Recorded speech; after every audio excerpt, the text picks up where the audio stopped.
day to the ladies and gentlemen in the world of Tone Town. I should say as an aside before we get going that recently had an encounter with the infamous Tonemobile, the Miata itself. Put that up on Instagram the other day. I'll make sure that I share it here so people know that it is not a lie, that we actually all do strap into the Miata from time to time. And that's really where, great tone can come from all sorts of sizes of vehicle, and we've proved that, I think. Yep. But without dwelling on that for too long, we have a very interesting article today that we're going to review as somebody who is in the world of pedal manufacturing, or I guess two individuals that are in the world of pedal manufacturing and accessories, and also current and former builders of pedal boards. Our friends over at Guitar Player Magazine have written an article called "The Best Delay Pedals of 2024." Now, I'm presuming they're saying the best delay pedals that exist up until 2024, not that have released in 2024, because this list then wouldn't make sense. So I'm taking that liberty with their titling. But what I think you'll see is somebody who's kind of learning this article at the same time that our audience is learning it to a degree, so that our reactions are genuine and sincere. I think you may be in for some surprises, as we ordinarily are when it comes to these sorts of articles, where I still am in disbelief of why a well-respected publication such as Guitar Player Magazine would not go to somebody who is in the world of these effects to ask them how to best rank order such effects. Seemingly most of these recommendations are haphazard, have maybe more of a connection with the upselling ability on a click through to Amazon for some sort of affiliate link. I'm not saying that that's true. It just feels like that. And God bless the authors here. I hope that that's not what's going on here, but I think that we'll be able to set it straight. I think we can set the record straight here. So we'll have the article here on one of the sides of us so that people can kind of see it as it's happening in real time. But let's dive right in and just look at what they've got here. So I'm sliding down to what their overall recommendation is on delay. This is their overall overarching recommendation amongst all the delays that exist in 2024. And it says, for us, it doesn't get much better than the Line 6 DL4 Mark II, a legendary delay pedal given a modern reboot.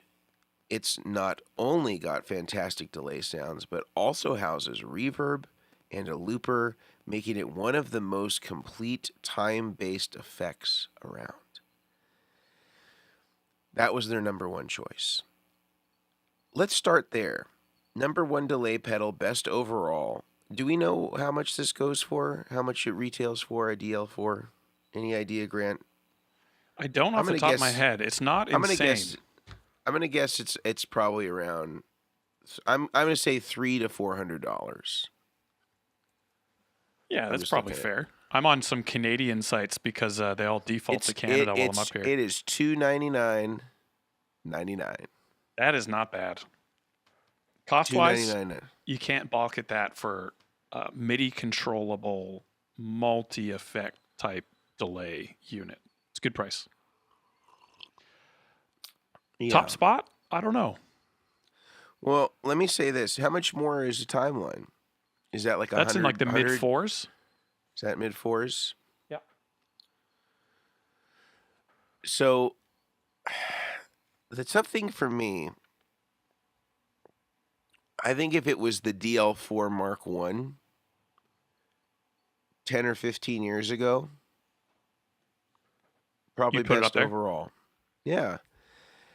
I think it was around the same price, as this, and obviously with Yamaha purchasing Line 6 probably going on over a decade ago, prices came down, manufacturing costs came down. They could offer a really complete product to the consumer for less money. I have to say, even though I'm not making pedal boards at the volume that I did, some time ago, I don't think I've ever. I'm still in the world of pedal boards. I don't think I hardly ever see these. How many boards have you done that have a DL4 Mark II? At most 2. It's pretty quiet on the DL4 MK. I think when they first came out, we had a couple people switch over, and then I don't think I've seen them since. From the Mark I to the Mark II. Not even that. Like they just wanted to try a new piece of gear, and so yeah, maybe 2 boards with the MK2 total, and that was right around the release date. And since then, I haven't seen one on a board. Still, the most common delay I still see is a timeline by far. Yeah, and that hasn't changed. Yeah, and this is not to say that this is a bad product. I remember trying one out. I actually still have a DL4 because a lot of my sort of, let's say,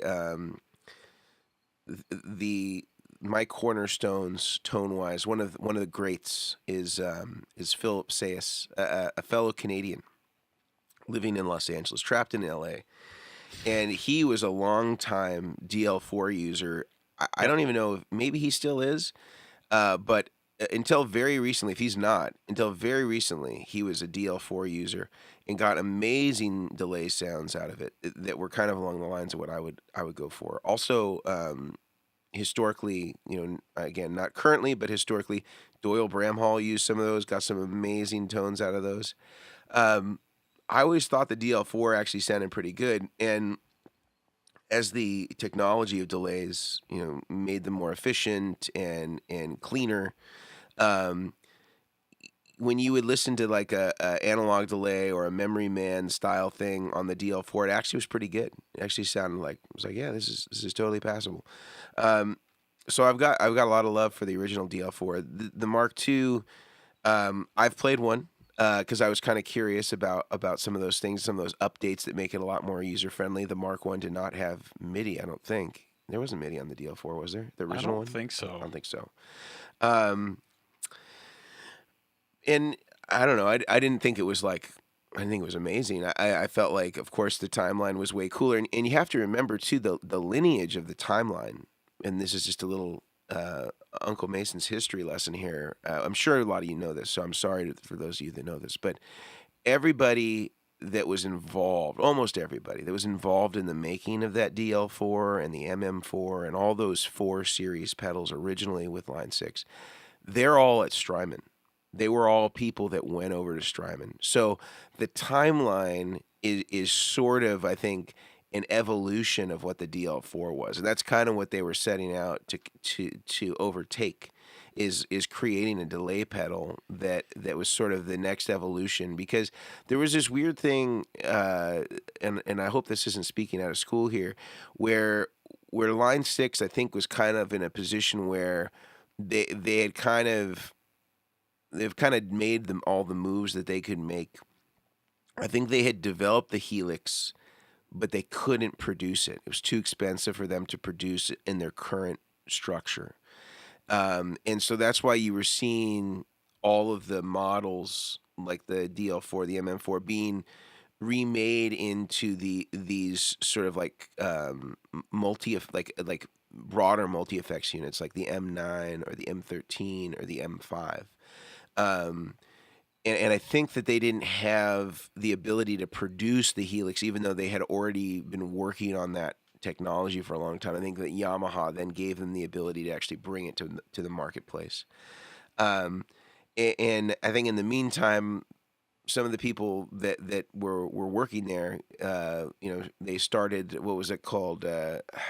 So Strymon was like one of the guys from Line 6 that had defected, Terry Burton. And he was making like mods for spider valve amps and things like that. You could put like a 12AX7 into the input.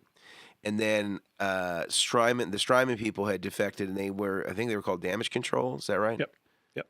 Yeah, and then they merged as Strymon, and then they started, releasing these products. But the timeline is a descendant of the technology and the ideas that were in the DL4, and you can see that there's a lot of overlap in terms of sort of the structure and not the aesthetic, but definitely sort of the framework is similar. But that's all to say.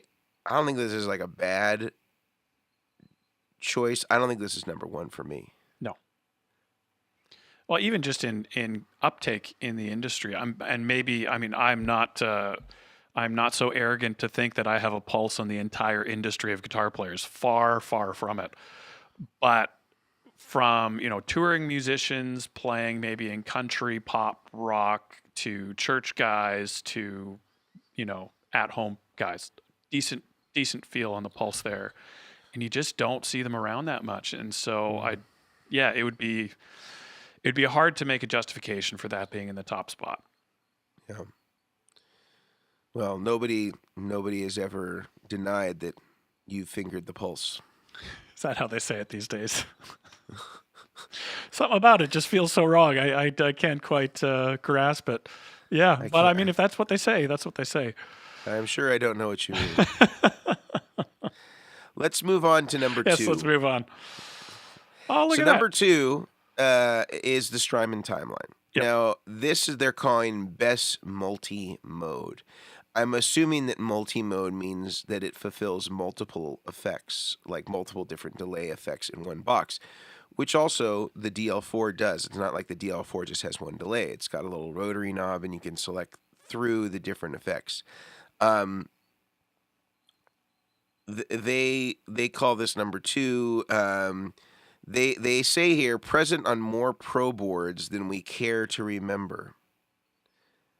I'm surprised that didn't swing them a little bit more in terms, because to me, I think, between these two, certainly the Timeline seems to be hands down the best of what we've shown. But your thoughts on the Strymon Timeline? Well, I mean, it's a very the Timeline itself is not boring and predictable, but it's so ubiquitous with delay now that, I mean, putting it in the number 1 spot is like, well, yeah, you kind of ignore it and you move on. So I just think it's as popular and regarded for very good reason. The user interface, in my mind, being almost equal to the sound that a pedal puts out. When you're into a multi-effects unit and there's so many parameters, there are so many things you can adjust to the point that it can just be overwhelming. The Timeline has done a really good job of making all of that accessible. And I think the user interface would be almost as hard to develop. It seems so simple when you're using it. Like, of course, you just hit this button and you can go into these sub menus. Like that's easy. Like, I'm at a loss for words here. But what's so special about that? But it's really hard to do that on a complex pedal, and they've done it very well. And the fact that they've made it so easy to use, I think, is why we're still talking about it. 12 years, maybe more later. Yep.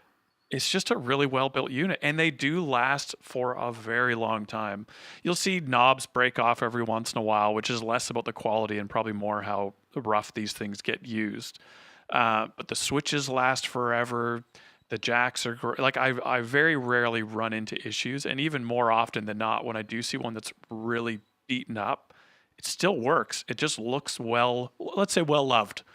And, I think they've just done a really good job. It's a home run delay pedal, in my opinion.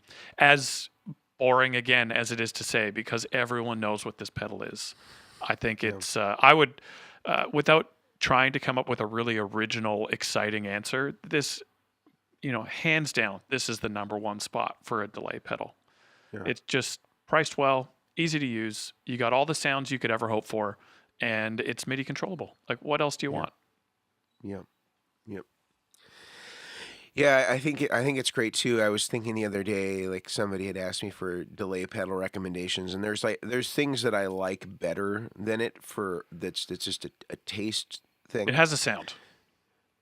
And it's not even that it has anything to do with it sounding bad or anything like that. I just think that I have taste preferences that make me choose a different thing, but I think if I were going to recommend a delay to somebody, I would recommend this if I were giving general Yep. delay advice. Just Yep. like, this is easy to use, sounds great, has all the delay stuff that you're going to want, has the interface super simple. Like, you can get started with it, get good sounds right away, not a lot of menu diving. It was very well thought out. And I think that's why, even though this is over 10 years old, it's still relevant. Yep. I think it has the DL4-ness of it, where that pedal had a really good run as far as how long was relevant for. And Yep. I don't know if we're going to see an updated version now that we've already seen an updated Big Sky. Well, as soon as the Big Sky MX came out, everyone now that's a huge Strymon fan is just sitting there waiting. Like, I can't buy a Timeline because what if the Timeline MX or whatever they're going to call it? Everyone's kind of just taking a guess here. But yeah, what if the Timeline MX comes out? Then, everyone's going to want to sell their Timelines. So yeah, it will be interesting to see what happens there. Well, let's move on to number 3. It is the Boss DD8. Now, I can't say that I've ever played the DD8. I've played plenty of DDs. Yep. Through the lineage, and they're calling this the best digital delay. That's the overarching title. And just to read you kind of their 1-second blurb, Boss's original delay pedal, the DD3, has been around for a long time now. So it was about time it got an upgrade. Well, the DD3 has had many upgrades, but we'll leave that alone. Enter the Boss DD8, which does everything one of the best compact delay pedals ever made does, and loads more.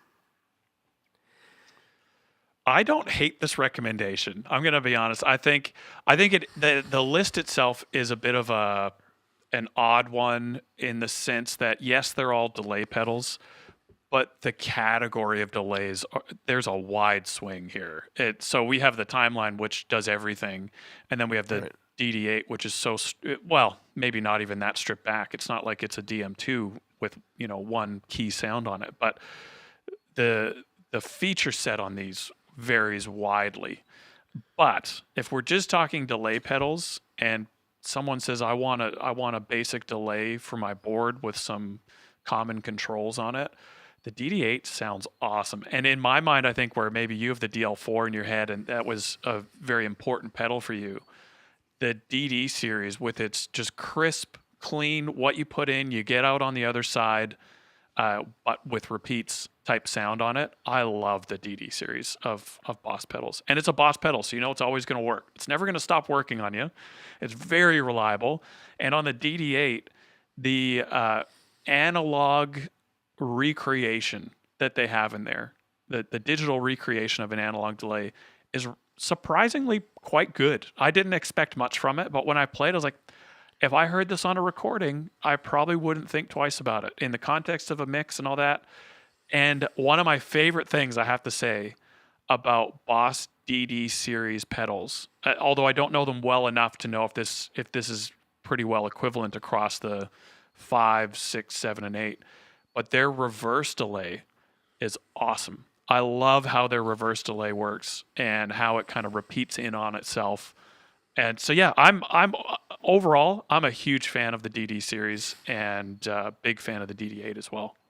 I have a DD2. That's as far as I went. No way. So you never got into the 5. I feel like for me the 5 with the external tap tempo on it was that would be probably in the what would it have been 07, 08. That would have been my delay pedal for quite a few years, probably until the Timeline came out. It was the DD5 for me. Love it. Yeah. All right, fan. Let's move on to 4. Best on a budget. Fender Hammertone Space Delay. I don't know how much these are, but I'm gonna guess $80. Let me look it up. All right, let's look it up.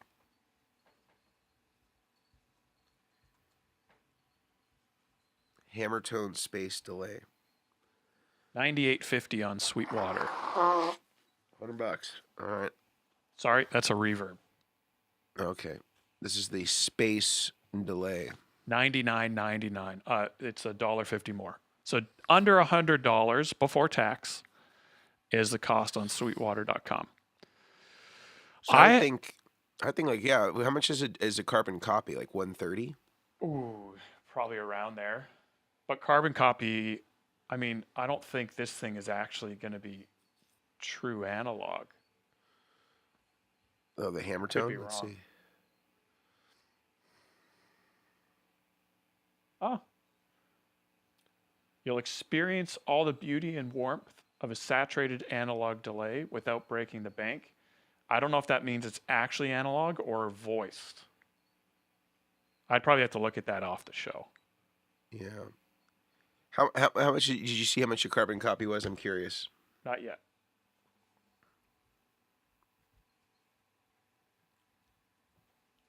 I'm getting all I can out of one-handed typing right now.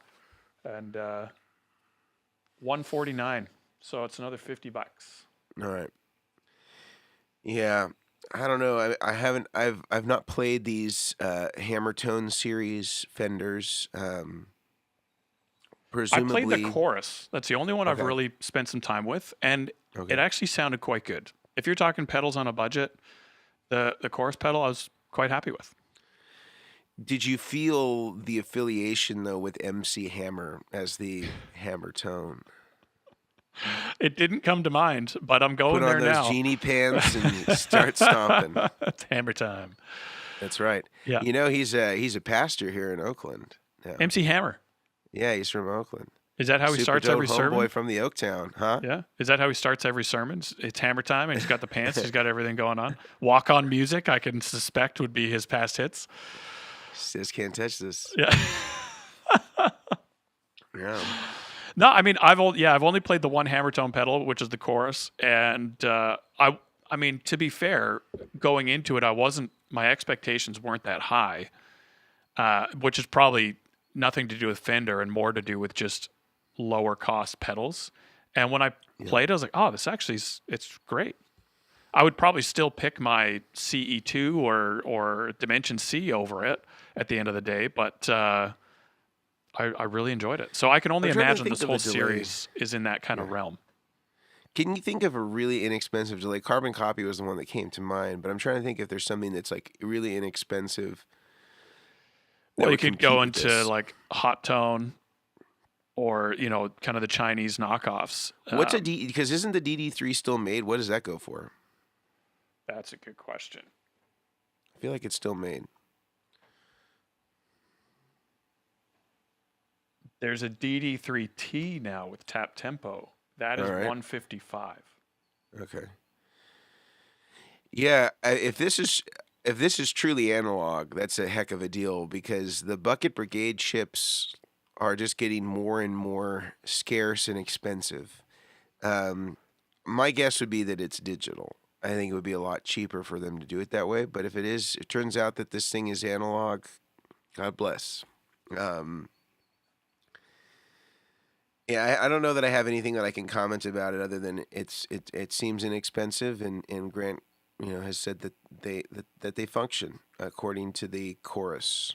I don't know that I have a comment on it other than, I guess for a budget, my recommendation without this would just be to get a carbon copy because I feel like that's the least expensive analog delay, or get a DD3, which is probably the least expensive quality digital delay. Yeah, I don't think it's actually analog from how they're talking about it. Yeah, I don't think it's analog, but I'm happy to be proven wrong. Okay. So now we go to number 5, but before we do, I want to break for a moment to talk about a couple of sponsors that make the podcast possible every single week. The first of which are our friends over at the Guitar Sanctuary in McKinney, Texas.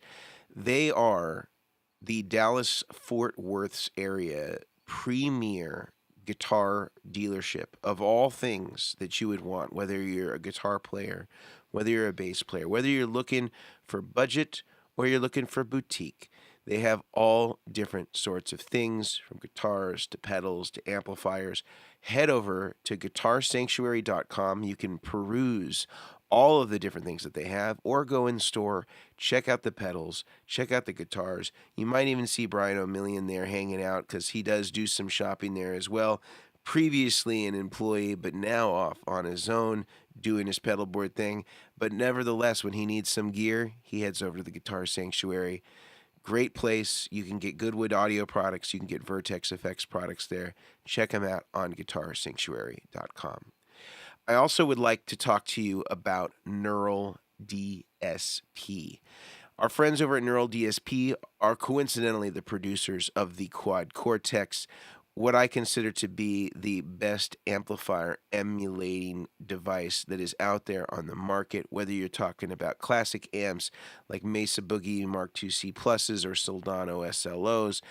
They do an amazing job, whether you're talking about the Quad Cortex or their plugins, and there is soon to be a merging of the two where you'll be able to use any of the plugins that you download and be able to implant them into your Quad Cortex. Be sure to use the coupon code on screen so that you can get 30% off any of the plugins that you desire from our friends over at Neural DSP.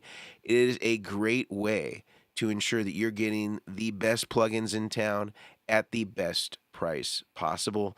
Also, be sure to check out some of our custom captures that we have done and custom presets that we've done with artists like Charlie Hunter and Jubu Smith over on the Cortex Cloud. Just look up Vertex and you'll see all those available for you for free. Now back to the podcast. Grant, we were at number 5 with the Carbon Copy. Which I also found out that the Fender Hammertone is digital, which it actually says in the article, and I missed. But we were comparing that, obviously, to the Carbon Copy, which is coincidentally next. Next one, and they call it best with modulation. I think almost all these, or many of these now, have modulation as an option. But it just seems like an odd category that we just say best with modulation. When I think of the quintessential modulated delay, I think of Memory Man. Which may also be on this list. I don't know, but Memory Man to me stands out as that is the gold standard for delay with mod. But let's hear what they say about this. I'm just going to read the first paragraph. Where a majority of delay pedals are now digital, the MXR Carbon Copy is an outlier in that it's a genuine analog delay.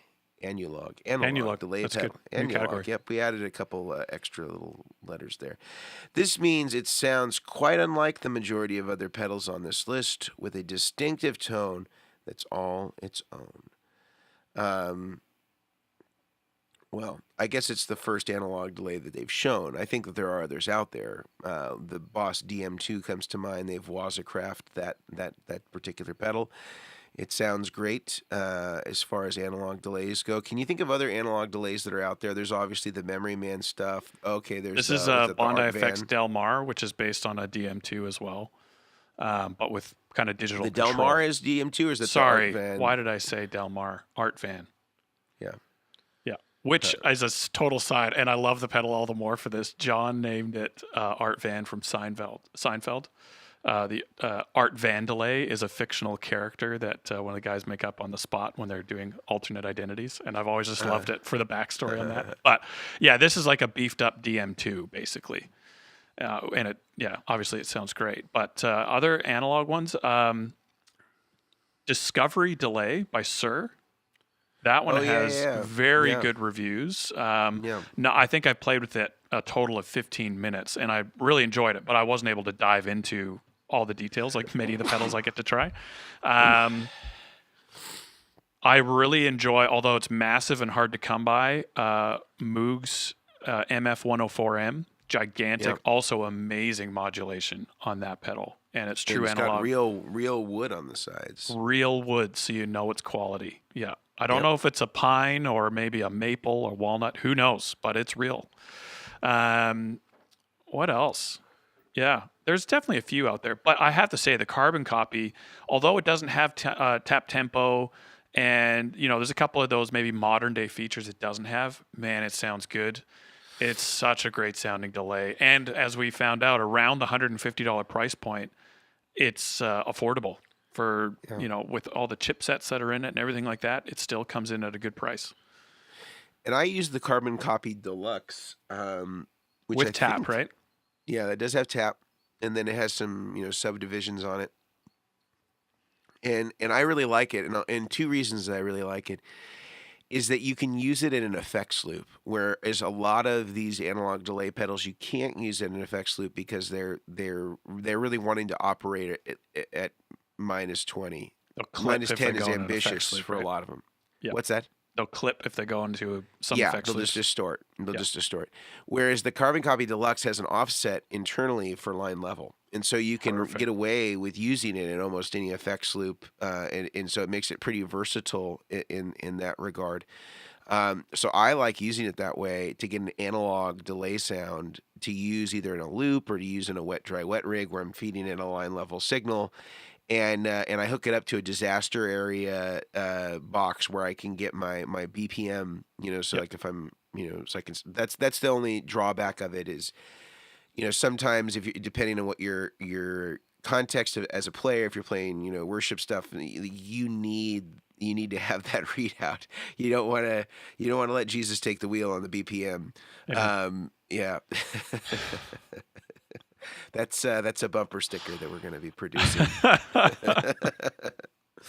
One thing I do love about true analog delays, and digitally recreated ones will sometimes do this, but they like to avoid it a lot of times, is oscillation and being able to actually oscillate, get the delay to kind of, for lack of a better word, squeal, and you get to control all this, extra noise in the background. It's a lot of fun, whether you use it live or not. It's just one of the quirks of a true analog delay, and I really enjoy that as well. And the DM2 is great at that. I'm not sure as much on the Carbon Copy. Yeah, If Carbon you can Copy get can use self-oscillating. self-oscillation. Yeah. So it is a lot of fun. But man, I guess for people that aren't as familiar with analog delays, because they aren't necessarily the first choice for a lot of guitar players these days, they're just warm. The repeats really kind of give you a bed to play on top of, rather than one of my other favorites in a different category, like the DD8, like I said, or a DD5. It's just what you play in comes out just as clean on the other side, and that could not be farther from the sound for an analog delay. They're just completely different approaches, and but analog delays are just a beautiful thing to play. They sound incredible.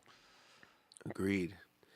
Well, let's move on to number 6. The category is Best Memory Man Style. Now, it's interesting that this is a category to me because I would consider this to be delay with modulation. It also seems like, I don't know how many Memory Mans are being produced right now, or if this is the only game in town. I don't know.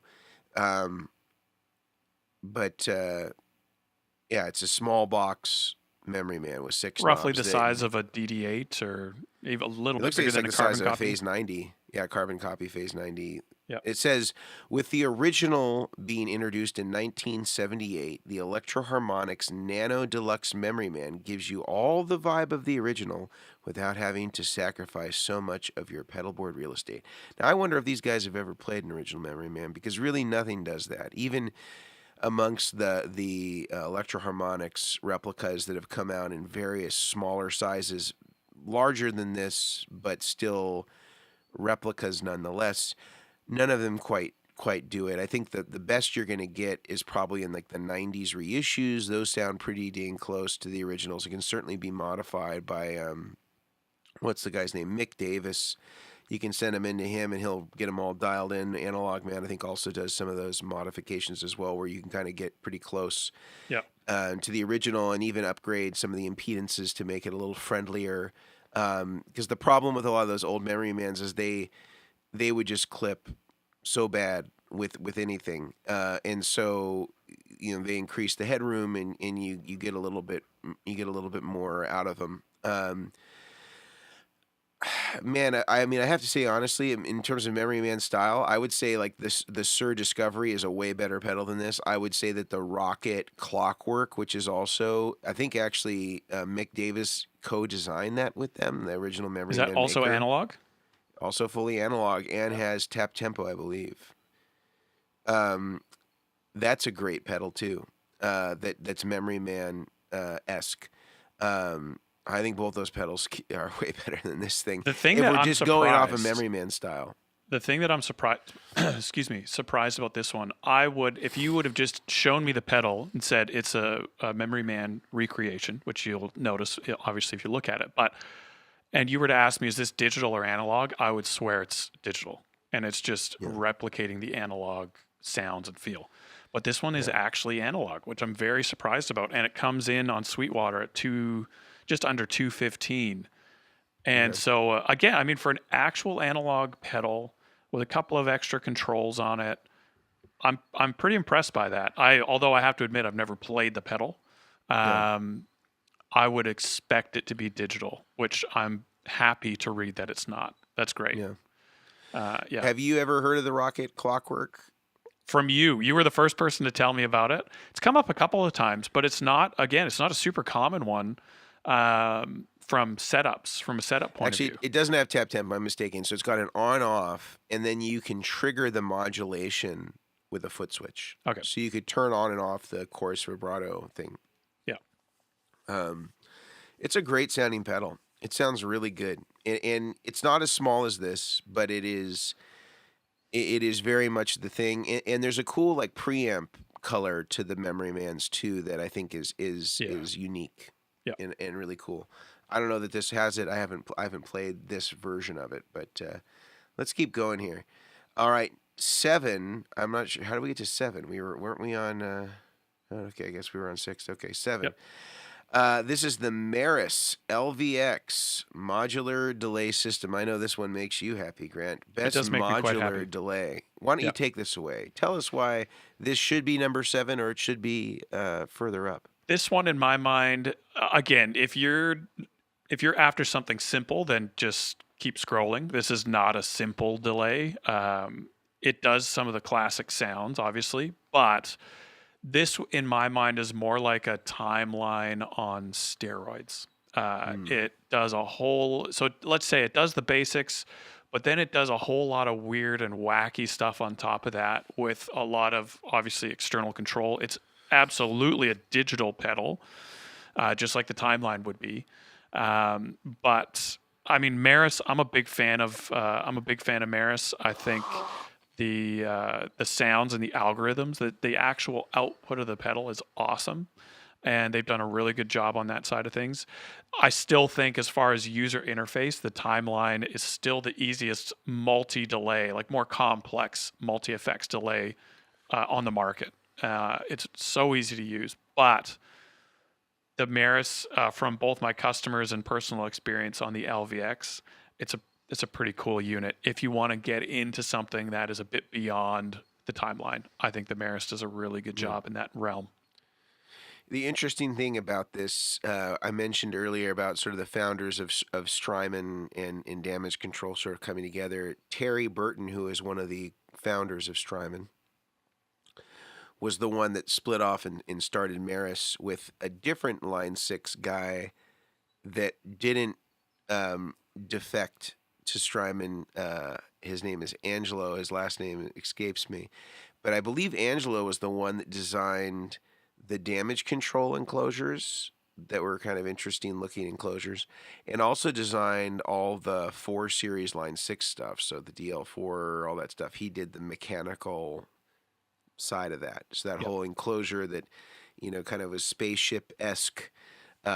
He took his talents to Maris, and I believe he and Terry's wife are kind of the core of Maris. So making some great stuff with a good core group of folks. But I've always liked all their stuff. I always thought it was Terry, to me, seemed like he was a little bit more experimental than sort of the party line at Strymon, and you can see that reflected in a lot of the Maris stuff. But like, there's clearly a large contingency of people that are into that. Mercury 7, a lot of this stuff is all like really unique and maybe kind of goes a little further than kind of what's just available from Strymon on the face of the unit. So even if you look at like the Polymoon and like some of their other kind of pitchy, delay, glitchy type pedals, it is a bit of a step aside from more common stuff. Yeah, absolutely. All right, let's see what we got next. Okay, Best Bucket Brigade. Well, I'm we've had excited plenty about of this one. bucket brigades, but this is the Boss DM101 delay machine. The best delay pedal for that Bucket Brigade sound. They say already being hailed as one of the finest analog delay pedals ever made. The Boss DM101 delay machine takes the best of true analog sound and marries it with the convenience and usability of digital. What are your thoughts? This one is Boss on my DM101. list. There's few pedals these days that I'm really excited to buy and pay full price for, but this is definitely one of them. I don't think I've even had hands-on experience with it. You know how like guitar players buy with their eyes first, obviously. And I know I'm being suckered into buying this thing, but I absolutely am. I just love how it looks.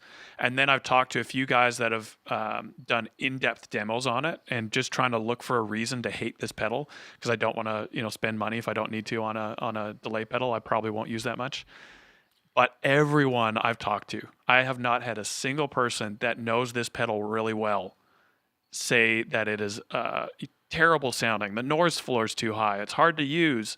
The only negative thing I've heard about this, and again, I haven't experienced this firsthand, is that the MIDI control on it is you got to get used to it. That's the one negative thing I've heard from people, is the MIDI control is a little bit cumbersome maybe, but how it sounds, the feedback has been across the board excellent. And so when I read something like what you just said, to paraphrase, like potentially one of the best analog pedals ever built, I don't actually doubt it, and I'm really excited to get hands-on experience with this thing, because it really does seem like an excellent pedal. But again, I will say this is not the Timeline. This is not a pedal that is going to do a huge, wide-ranging sound of different delays from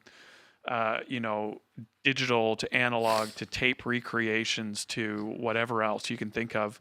This is an analog delay with a whole bunch of extras and extra control, but it won't do a super crisp digital delay repeat. It's not designed for that. And so I think in its lane of an analog pedal, this is incredible. It's a very good pedal. Yeah, these are all, this whole series that they've done with the Space Echo, with this, I think it's really innovative. And when we had Dr. Underwood on the show, Yep.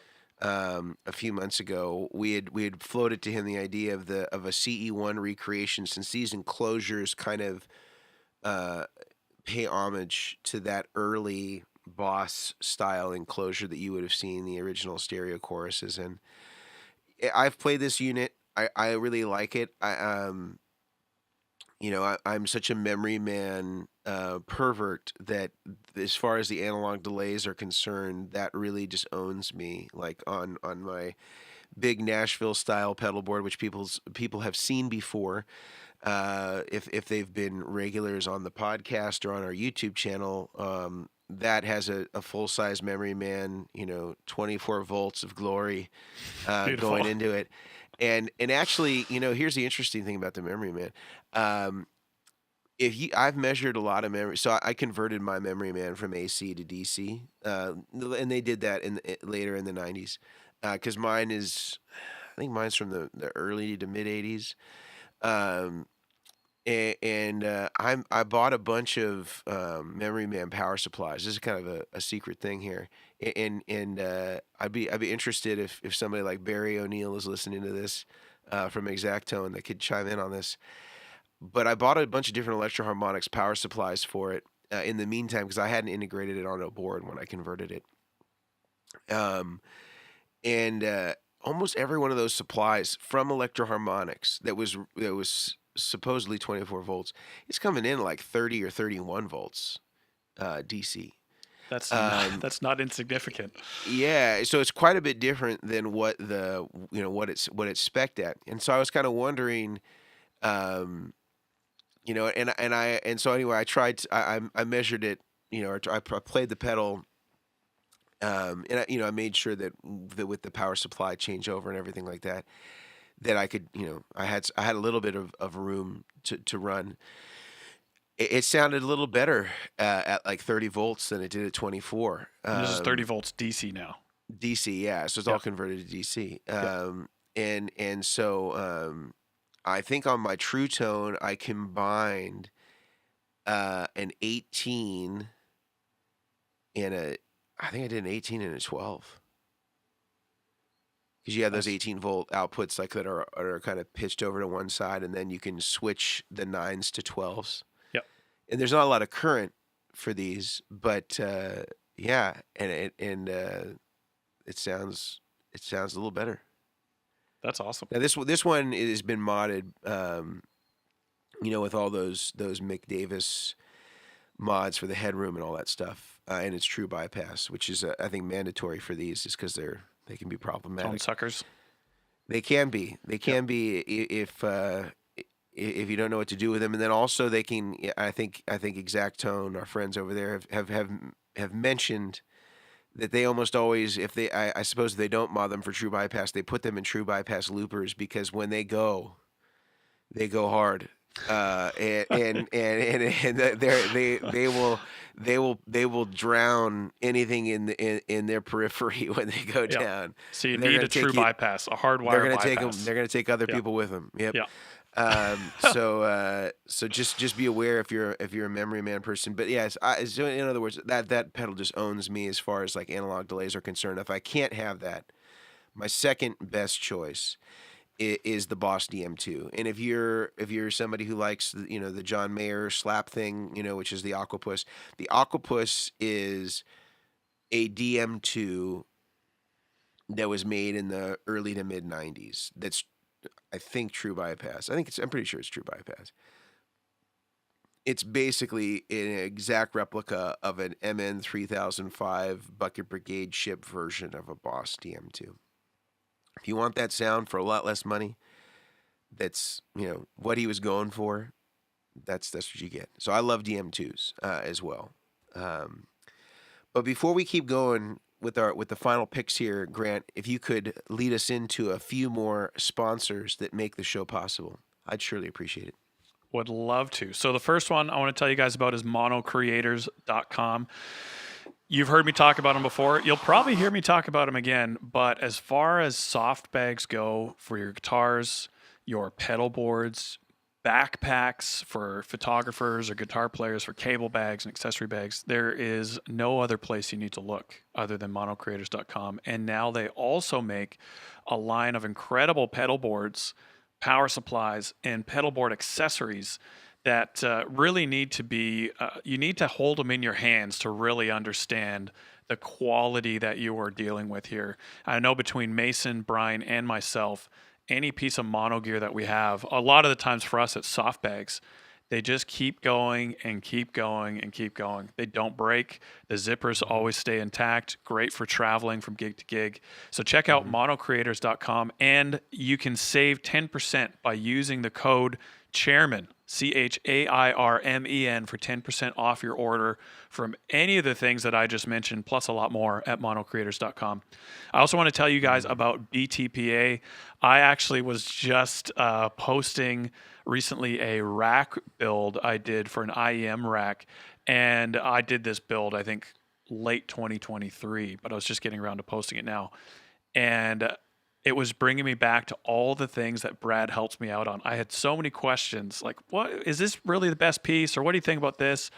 Because Brad does a whole bunch of IEM racks, and he had everything ready for me, full parts list, all the part numbers, and made it so easy to get this thing together with all the parts I needed. So anything you need for your pedal boards, accessories, cables, plugs, if you are going to be building your own pedal board, you need to check out btpa.com, ask for Brad, and use the code DACHAIRS, DACHAIRS, for 10% off your order at btpa.com. You'll be glad you did. Mason, I know you're nodding in agreement, because Brad has made a mark on all of our lives in the best way possible. I don't know if you. I got a Brad story for you. Oh, please. I got an email from him at 8 o'clock my time in California, which means this is 8 p.m. That means he's in Chicago time. He's at 10 p.m. Yeah. I had said, hey, Brad, I need a rack interface that just has blunt cut ends because I'm doing some upgrades to my rig, to my recording rig at home. I got a new stereo mic pre that I'm going to be using. I want to integrate that into my rack, they make custom plates for like rack interfaces, and so I was kind of asking about what I wanted, or telling him what I wanted, and he got back to me, 10 p.m. saying, hey, we're doing custom stuff now. We got our own engraver. We got our, they're able to customize stuff now beyond the capabilities of really any place. I think they're really a fantastic family-owned business. I'm so glad that we get to work with them and support what they're doing, because they're really good people. I've been there, Tinley Park, multiple times to their warehouse. Oh, no way! I've always wanted to. That's a stop for me. If I ever visit, I'm going to BTPA for sure. Yeah. They're just slightly outside of Chicago, maybe, I don't know, 10 or 15 minutes, something like that. Yep.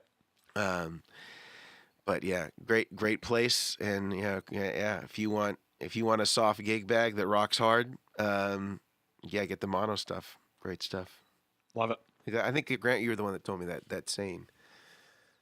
Is that me? Yeah, well, it sounds like something I would say. Yeah, let's go with that.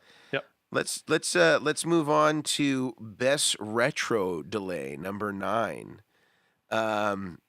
It's such an interesting category, retro delay. Very interesting. It's almost like, here's the delay pedals. What categories can we come up with for these things? And here we are. So the Strymon Volante, the best delay sound for vintage echo sounds. Aiming to recreate the classic tones of the Benson Echo Rec. The Strymon Volante is a comprehensive tape and drum machine echo machine that sounds absolutely incredible. It's got a lot of depth, but takes the time to master it, and you can dial in some spectacular vintage tones. It's interesting. I would say, like, if the category is really about a Benson Echo Rec, I think that this is great. I think, though, for most people, if they were going to get a Benson thing, I think that Catlin Bread, firstly, makes a really good one that's way less expensive and way smaller. And that the Donner Prince Boonar one, doesn't even David Gilmour use that one? I feel like he's like the Benson guy, and I think he uses that. And so this is kind of a weird pick to me. If the category is really just who makes, a good Benson Echo. Not to say that the Volante is like a bad pedal, but I think it's actually more complicated than the original Echo. Yeah, and that's the complaint. I mean, I have one. I've never really spent that much time with it, though, because I think this is where it comes back to user interface. It's so important. And the complaint I get from my customers multiple times over is it's just hard to use. And I think if you're coming from a Timeline and then you go to the Volante, you can't expect it to be as easy to use. You're going to be opening up the manual. You're going to be looking at all the different parameters that way, where it's just more intuitive on some other pedals out there. So I think, by and large, my experience with it, and I know this is echoed in a lot of customers' experiences as well, is it's just a harder pedal. Not saying that it's a bad pedal, because it does sound good, but it's a harder pedal to gel with quickly. And so it's an easy one to get in your hands, like, no, it's not quite for me. I'm going to go over here to something that's a bit more approachable. And and it's big. It's bigger. I think it's a bit bigger than the maybe Timeline. Not as deep as the Timeline, but wide or about the same depth. Yeah. Yeah, I didn't get it. I didn't get it because I felt like you could kind of simulate, maybe not as well, but some of the stuff in a Timeline. But I was just like, man, wow. I think if I really just wanted that sound, I would get the Catlin Bread, or I would get the Donner Prince and call it a day. Anyway, don't get that one. Let's move on. Best with tape. The T-Rex Replicator Deluxe Tape Echo. Now, I haven't played this. I think I haven't either. the impressive thing is when you see him, at a NAMM show booth and the tape's going and they're playing it. I don't see these a lot in the wild. I'm kind of curious about why this would be chosen over, let's say, a full tone tube tape echo or solid state echo. Those are pretty much one-to-one replications of an EP1 or an EP3. That's kind of the classic tape echo. I think full tone kind of pioneered that as far as modern day replicas of the original tape echoes. This might sound killer, I don't know. It's $649, so it is expensive. Well, that is less than I believe the full tone stuff is in the low thousands, like 1,200-ish, or it was. It could be more now, even if it's made. I don't know if in the Jackson Audio, sort of collaboration thing, that whether that's still being made. I had heard, and again, this is just the word. I don't know if it's true, that he was basically breaking even or losing money on that product, but he just wanted to make it because it's such a passion project for him, Mike Fuller, that he was just willing to make it. And I believe that when you look at the number of customized, like that had to be parts that just had to be made for that, it was an insane number of things. And so I could get that you couldn't sell it for enough where you'd really make it profitable. Well, and even the and I can't remember the model name, but EchoFix in Australia make a real tape, but that thing's huge. Like that thing will sit on your desk, and that is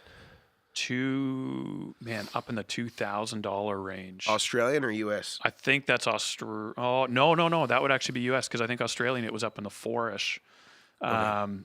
So yeah, and that thing, I mean, I would hope, for the sake of this product having longevity, because I love it, I would hope that it is making a good profit for them. But at $2,000+, it's an investment. Like, you're buying that because you have a specific purpose. You're not buying that because you got a little bit of, gear acquisition syndrome. So it really is an investment. So to see another, obviously not nearly the investment that something like an EchoFix would be, but to see a tape delay going for $649, I mean, maybe that's a fair price. But again, you're getting one specific sound. It's potentially not, it's not going to be a tour friendly thing. It even says in the article it's going to be quite finicky and probably potentially easy to break because of these parts that are in there. I would still, if I was a gigging touring musician, I wouldn't get this. I would get that for a studio use, and I would hope that it wouldn't leave the room type thing. Yeah, I think you'd plug it in kind of on an as-needed basis. I think that would be probably the best. And I think it's equally, the tube tape echoes and the solid-state echoes that Fulltone made, I think guys were using those instead of their Echoplexes because of the reliability factor, but they still had challenges, touring with them. I think that they were really best suited to the studio for sure. Yeah. But the idea of it's cool. It is really cool. So that was all 10. That was all 10 picks. Maybe to finish up, Grant, maybe we could both leave the good people, the good listeners, and shout out to those of you who have your IP addresses routed through Bangladesh. We're still number one there. What would be sort of, if you don't know the person, but you're just kind of giving your top 5 delay recommendations, what are your top 5? Maybe we'll leave the people with that. I think top 1 is just going to be a timeline. If that's going to cover the widest range of people's needs, timeline would be up there. I love, and I know you're on a maybe potentially, I don't want to speak for you, maybe a slightly different page when it comes to Eventide, but the time factor in my mind is a timeline on an equivalent playing field as a timeline, some pros and cons, some things it does better and worse, without the marketing budget behind it or without the uptake from the industry. The time factor is awesome. I'm a big fan of it. The reason I really like it, it has a lot of the tweakability that the timeline has. User interface is a little bit, you need to get used to it a little bit more, but on every delay type, you can do dual delays. And I love that. I love that about the time factor by Eventide. Boss DD500, also in a very similar category. And again, it does some things that are just better than the Timeline. Cost-wise, it's less money. It sounds incredible. If you're into the Boss sound and algorithms, you're going to love the DD500. Not as user-friendly, again, as the Timeline, which is why it's not further up. But the DD500 is awesome. The DD500 is incredible. I would probably put, if you're going after something simple, the Art Van delay behind me, which is, I love DM2s. I love the slap. If I have a DM2 in front of me, I'm just going straight to a slapback sound, and I'm just trying to dial that in. And this does that with a whole bunch more control with a lower noise floor. And so I love that Art Van delay. And then I would probably just chuck in a DD8. I'm a big fan of a DD8. Not having enough experience, or actually not any experience with the Clockwork that you mentioned, and I know I still need to get into that one. And the Sir Discovery delay, the main reason that's not on my list is I just probably wouldn't use all the feature set that it has, and the price point is really high. If I wanted an analog delay, I'd go for something a bit simpler and just get those sounds that I really associate with analog delays. Yep. So for my delay picks, if I'm recommending, I think a general digital, just a general delay to anybody that needs multiple delay sounds, I think again Timeline I think is number one, unquestionably. I think it's worth the price of admission for what it does, its capabilities, its sound, longevity, its build quality, all that stuff. Yeah. I think for analog delay, I still don't think you can beat a Memory Man. I understand that they may not be made where you could go and purchase one new. I think, obviously the quality alternatives are the Clockwork and the Discovery. I think that the Clockwork is a little more accurate to a Memory Man sound, and that it's like a little bit glitchy. In that, like, in a good way, maybe not all the repeats are always perfect. You might get some weird ones in there, and there's sort of an unpredictability of the Memory Man and its flaws that make it really what it is. And so I feel like the Clockwork sort of captures that better than other replicas, and it's really well made, made here in the USA, Rocket pedals. I really like that pedal quite a bit. I love the DM2. I love what what Boss has done with the Wazacraft. I think that it's a really high quality unit.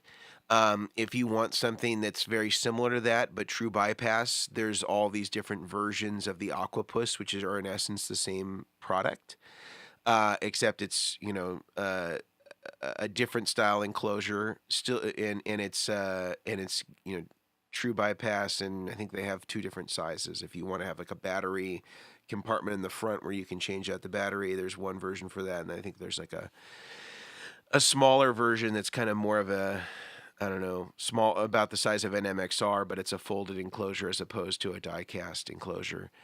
I also love the Boss SD 3000. I think that's a great unit that's based on the original rack delays. It sounds incredible. You can do the dual delay things. That's what's on my sort of wet, dry, wet rig. I use that as the primary delay. I think it sounds incredibly good. So that's kind of my go-to. So I've got that. I think that's for a vintage style like rack delay. I think that's almost unbeatable. Another one that I think is really excellent, that's simple, it's got a digital display, it's got tap tempo, is the Providence Chrono delay. I think is amazing. It's very simple. Yep.